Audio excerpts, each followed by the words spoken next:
નમસ્કાર પેન્શનર મિત્રો. ગુજરાત રાજ્ય સરકારની સેવામાંથી સેવાનિવૃત્ત થયેલ પેન્શનરોના પ્રશ્નો અને તેના પ્રત્યુત્તર આ શ્રેણી હેઠળ આપણે સમયાંતરે મળતા રહીએ છીએ મિત્રો. એ શ્રેણીના 61મા એપિસોડમાં મિત્રો આપને મળવાનો આનંદ, વિશેષ આનંદ એટલા માટે છે કે ફરીથી પાછો એક વખત આપની સમક્ષ યુરોપ ખંડના જર્મની ખાતે ડ્યુસબર્ગ પાસેના મ્યુલહેમ ટાઉનમાંથી આપને વહેલી સવારે મળવાનો એક વિશેષ આનંદ છે મિત્રો. આપ સૌ જાણો છો મુજબ આજનો દિવસ એટલે 31 જુલાઈ 2024. આવતીકાલે આપણું જુલાઈ માસનું પેન્શન જમા થવાનો દિવસ છે, 1 તારીખ 1 ઓગસ્ટ. તો મિત્રો આ તકે આપણે એ જાણી લઈએ કે આવતીકાલે એટલે કે 1 ઓગસ્ટના રોજ જે જુલાઈ માસનું પેન્શન જમા થવાનું છે એ રકમ કેટલી હશે એ અંગે થોડી ચર્ચા કરી લઈએ મિત્રો. આપણે માત્ર આપના પ્રશ્નો નહીં, પરંતુ હવે પેન્શન અંગેની વિશેષ કોઈ પણ જાણકારી આપને પ્રશ્ન ઉદ્ભવે એ પહેલાં આપની સુધી આપના પ્રશ્નોનું નિરાકરણ થઈ જાય એ હેતુથી આપણે નિયમિતપણે મળતા રહીએ છીએ. અને આપનો પ્રેમ અને લાગણી પણ મને વિશેષ કરીને આપના કોમેન્ટ્સ મારફત મળતી રહે છે, એનો મને આનંદ પણ છે અને ગૌરવ પણ છે મિત્રો. તો જાણીએ આવતીકાલે એટલે કે 1 ઓગસ્ટના રોજ જે પેન્શન જમા થવાનું છે જુલાઈ 2024ના માસનું પેન્શન છે. અને આ પેન્શન છે એ માત્ર ને માત્ર આપનું રેગ્યુલર પેન્શન નથી, કારણ કે આપણે અગાઉ રજૂઆત કરેલી છે તે મુજબ ગુજરાત સરકારશ્રીના નાણાં વિભાગની શાખા દ્વારા ગઈ તારીખ 4 જુલાઈના રોજ એક ઠરાવ બહાર પાડી અને આપણા પેન્શન પર મળતા મોંઘવારી રાહત અથવા પેન્શન પર મળતું મોંઘવારી રાહત અંગેનો કામચલાઉ વધારો એવા નામથી ઓળખીએ, જેને આપણે ડીઆર અથવા ટીઆઈ એવા નામથી ઓળખીએ. મોંઘવારી રાહત, ડિયરનેસ રિલીફ અથવા ટેમ્પરરી ઇન્ક્રીઝ, કામચલાઉ વધારો એવા નામથી ઓળખીએ. અલબત્ત મોંઘવારી ભથ્થા જેટલો જેનો દર્દ હોય છે, પરંતુ પેન્શન સાથે મળે છે એટલોનું નામ એનું મોંઘવારી રાહત અથવા કામચલાઉ વધારો એવા નામથી ઓળખીએ મિત્રો. તો આ 4% વધારો કરી ગુજરાત સરકારશ્રીએ આપણા પેન્શનના, હવે મૂળ પેન્શનના 46%માંથી 50% મુજબ મોંઘવારી ભથ્થું કરી દીધેલું છે. અને આ માસથી આ મોંઘવારી ભથ્થું હવે આપણું પેન્શન સાથે મૂળ પેન્શનના 50% મુજબ મળવાનું છે. પરંતુ સાથે સાથે આ જે મોંઘવારી ભથ્થાની આપણું જે લેણી રકમ હતી એ 1 જાન્યુઆરી 2024ના માસથી હતી, એટલે સ્વાભાવિક છે કે જાન્યુઆરી 24થી જૂન 24 એમ 6 માસની ચડત રકમનું લેણું પણ આપણે મેળવવાનું થતું હતું. અને આ માટે સરકારશ્રીએ કરેલી જોગવાઈ અનુસાર આ 6 માસની તફાવતની રકમ 3 હપ્તામાં એટલે કે 2 માસના 3 હપ્તામાં ચૂકવવા માટેની જોગવાઈ કરવામાં આવેલી હતી. અને એ પૈકીનો 2 માસનો પ્રથમ હપ્તો આપણા જુલાઈ 2024ના માસના પેન્શન સાથે જમા થવાનો છે. એટલા માટે યાદ રાખીએ મિત્રો કે આવતીકાલે જે પેન્શન જુલાઈ 2024ના માસનું જે પેન્શન જમા થવાનું છે એ માત્ર આપણું રેગ્યુલર પેન્શન નથી, પરંતુ એની સાથે આપણો 2 માસનો જે તફાવતની લેણી રકમ છે એનો પ્રથમ હપ્તો પણ જમા થવાનો છે. તો ગણતરી આ મુજબ કરીએ મિત્રો. તમારા મૂળ પેન્શન, ફરીથી યાદ રાખી લઈએ કે આપના મૂળ પેન્શન અંગેની જાણકારી હવે મેં ઘણા બધા વખતથી આપને જાણકારી આપી છે અને આપને એક વિનંતી પણ કરેલી છે. આપનું મૂળ પેન્શન જાણી લો. આ મૂળ પેન્શન જાણવા માટે તમે તિજોરી કચેરી ખાતેથી કોઈ પણ વર્ષની જે પેન્શનનું આવકનું પ્રમાણપત્ર, પેન્શનનું સ્ટેટમેન્ટ જેને ઓળખીએ છીએ, એમાં મૂળ પેન્શન લખેલું હશે. આ મૂળ પેન્શન અથવા આપના પીપીઓ બુકમાં પણ હશે, પરંતુ પીપીઓ બુક જો અગાઉનો હશે તો એમાં પગાર પંચ મુજબ સુધારા થયેલા હશે. એટલા માટે મૂળ પેન્શનની જાણકારી આ રીતે મેળવી અને પછી તમે દર માસે તમારા પેન્શનની ગણતરી ઘેર બેઠા જાતે કરી શકો એમ છો.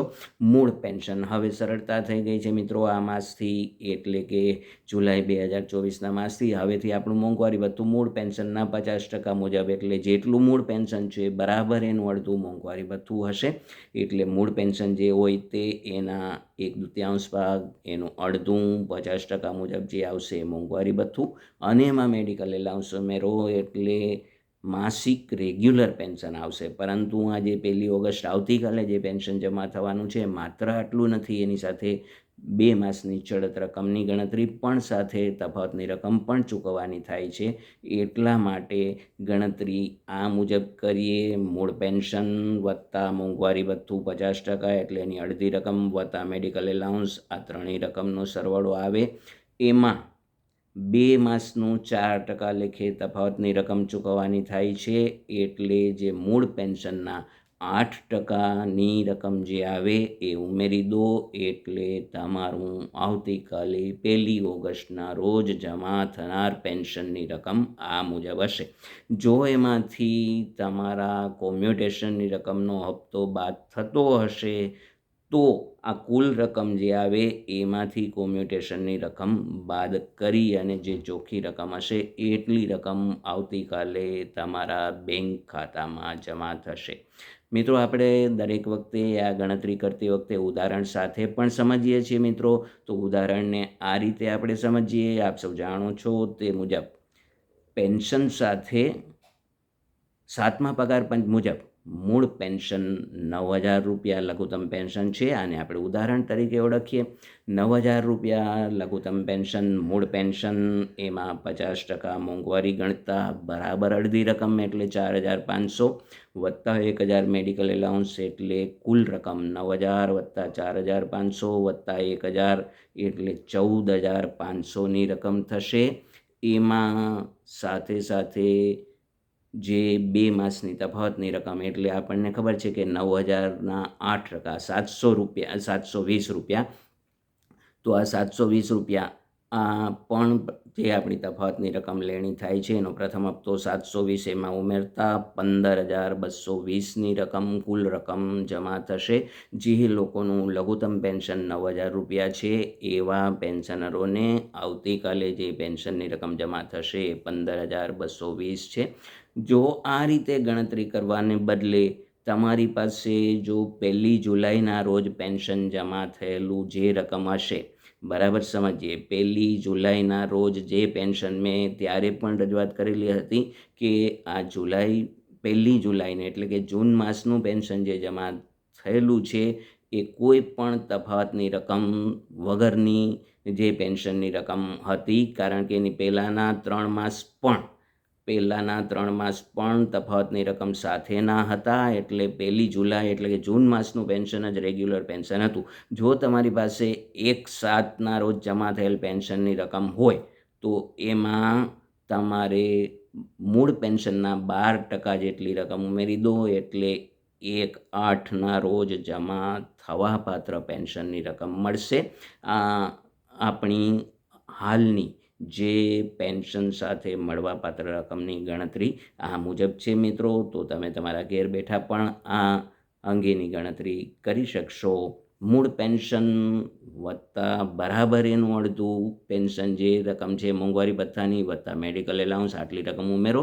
સાથે સાથે મૂળ પેન્શનના 8% જે 4% મુજબનો 2 માસનો તફાવત છે એટલે આપણે 8%ની રકમ ગણેલી છે એમાં ઉમેરી દો. એટલે તમારું કુલ પેન્શન આવશે. મિત્રો, જો આપને ઉંમર આધારિત વધારાનું પેન્શન મળતું હશે તો ઉંમર આધારિત વધારાના પેન્શન મૂળ પેન્શનમાં ઉમેરી અને એના ઉપર મોંઘવારી ભથ્થું ઉમેરવાનું થાય છે.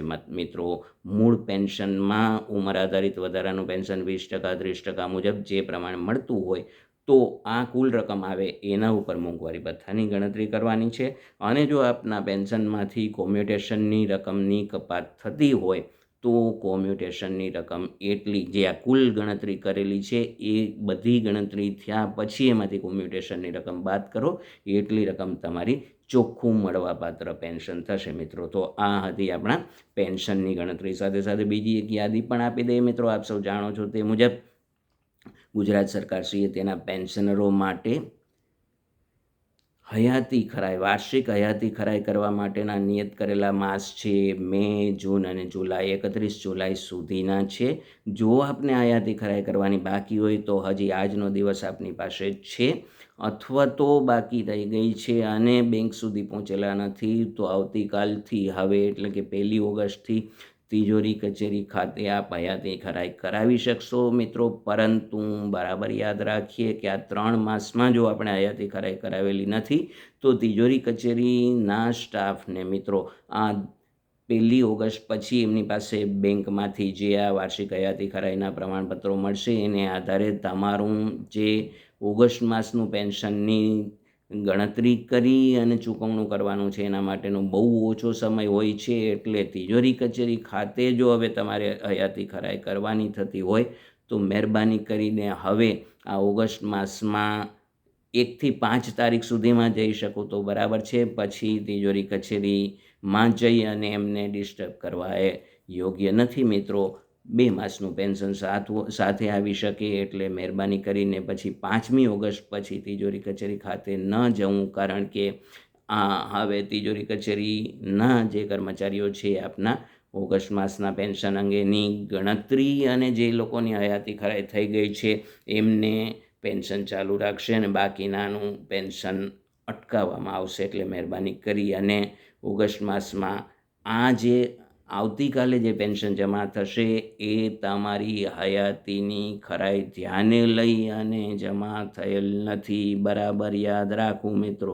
આપ સૌ જો મે માસમાં હયાતી ખરાઈ કરાવેલી હોય તો આપ એવું માનતા હોય કે ભાઈ હવે મારું મે માસનું એટલે 1/6, 1/7, 1/8 બધા પેન્શન જમા થઈ ગયા એટલે મારી હયાતીની ખરાઈ માન્ય થઈ છે અથવા તો મેં હયાતી ખરાઈ કરાવી લીધેલી છે. એવું નથી મિત્રો.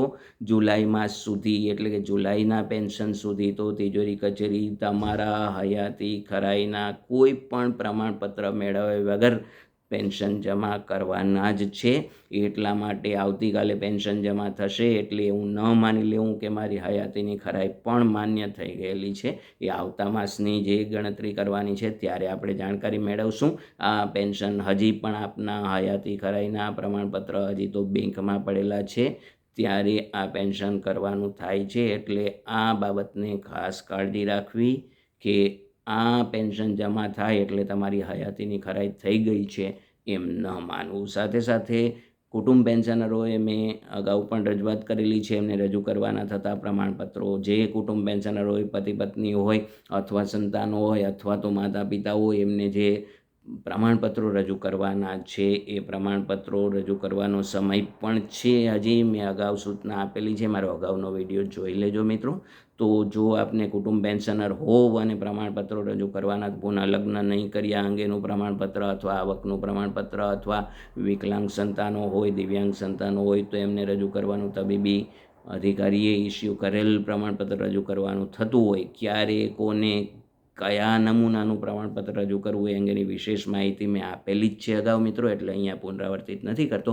પણ જો આપને આવા પ્રમાણપત્રો રજૂ કરવાના બાકી હોય તો એ પ્રમાણપત્રો પણ તિજોરી કચેરી ખાતે જઈ અને આપી દેવા મિત્રો. તો આજના દિવસની ચર્ચાને અહીંયા વિરામ આપતા પહેલાં ફરીથી યાદ આપી દઈએ કે આવતીકાલે જે પેન્શન જમા થાય છે તમારું રેગ્યુલર પેન્શન નથી. એમાં 4% મુજબ 2 માસનો મોંઘવારી ભથ્થાનો તફાવતનો રકમ પણ ઉમેરી અને પેન્શન આવશે મિત્રો. હયાતીની ખરાઈ બાકી હોય તો આજના દિવસમાં કરાવી લેવી તિજોરી કચેરી ખાતે. જો હવે બાકી હોય તો 5મી ઓગસ્ટ પછી ન જવું. સાથે સાથે કુટુંબ પેન્શનરે રજૂ કરવાના પ્રમાણપત્રો જો આપને રજૂ કરવાના બાકી હોય તો રજૂ કરી દેવા, જેથી કરીને તિજોરી અધિકારી તમારું આગામી પેન્શનો બિનચૂક રીતે જમા કરી શકે મિત્રો. તો આપની પાસેથી વિદાય લેતા પહેલાં નમસ્કાર મિત્રો. આપનું શેષ જીવન આનંદમય બની રહે, ઈશ્વર પરાયણ રહે એ અંગે આપને લાખ શુભેચ્છા. પેન્શન અંગેના કોઈ પણ પ્રશ્નો હોય મિત્રો, પેન્શન બાબતના કોઈ પણ આપને પ્રશ્નો હોય, મૂંઝવતા પ્રશ્નો, તો આપ મારા મોબાઈલ નંબર 9824488667 પર વિના સંકોચે સંપર્ક સાધી શકો છો. પરંતુ મેં અગાઉ રજૂઆત કરેલી છે તે મુજબ હાલમાં હું જર્મની ખાતે પ્રવાસમાં હોઉં તો મારા જે ઉપર દર્શાવેલ મોબાઈલ નંબર પર વોટ્સએપ કોલ પર સંપર્ક થઈ શકશે મિત્રો. તો આ અંગે અગાઉથી મારો સમય મેળવી વોટ્સએપમાં મેસેજ કરીને આપ ગમે ત્યારે સંપર્ક સાધી શકો છો પેન્શન અંગેના કોઈ પણ પ્રશ્નો બાબતે. પરંતુ મને આનંદ છે કે હવે મોટાભાગના પેન્શનરોના પ્રશ્નો લગભગ હોતા નથી, કારણ કે પ્રશ્નો ઉદ્ભવે એ પહેલાં આપને જે કંઈ વિશેષ જાણકારી આપવાની હોય એ આપવા માટેનો પ્રયત્ન હંમેશા હું કરું છું, કારણ કે પેન્શનરો મારા માટે ખરેખર સાક્ષાત ઈશ્વર સ્વરૂપા છે અને પેન્શનરો સાથેનો એક સંપર્ક મને વિશેષ આનંદ પણ આપે છે અને એનો ગૌરવ પણ છે. મિત્રો, આપની પાસેથી રજા લેતા પહેલાં ખુશ રહો. ફરીથી પાછા બહુ નજીકના ભવિષ્યમાં મળીશું. 31 ઓગસ્ટ સુધી હું મારા યુરોપના પ્રવાસે છું. પછીથી ફરીથી પાછો રાજકોટ ખાતે ભારત ખાતે આવી અને આપના નોર્મલ કોલ પર પણ સંપર્ક થઈ શકશે. મિત્રો, અસ્તુ.